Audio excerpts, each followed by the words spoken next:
You guys have been going through this change as well. I've gotten new credit cards. You know, I lived in Europe almost 10 years ago now and was using chip and PIN back then. So it's taken the U.S. a really long time to catch up. Do you have a number on the amount of fraud this will reduce by doing this now in the United States? Well, let me start with a number that I'm very proud of. In the Visa system, we now have over 150 million chip cards in circulation in the U.S., so big progress since last year when we only had 20 million.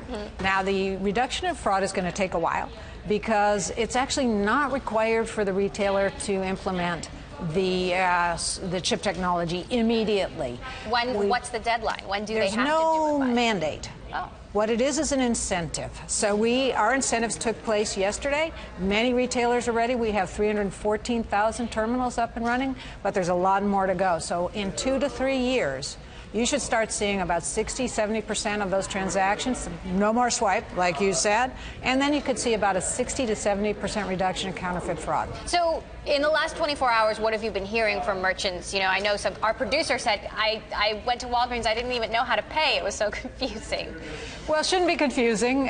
You can try swiping as usual. The terminal will tell you if it's equipped, and then you just dip your card. Instead of swiping along the side, you insert it along the bottom, simple as that. And this is going to reduce in-store fraud only, right? That's okay, right. So with commerce moving online, mobile payments, what's next?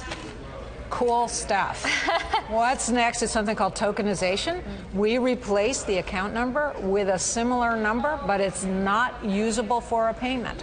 So what happens is, if it's stolen, that is. We already have this in some Apple Pay, Samsung Pay, Google, Android Pay. We're using tokens so that if they're used with anything other than your device, they're no good, they don't work. So how long is it going to take for every retailer to use that technology?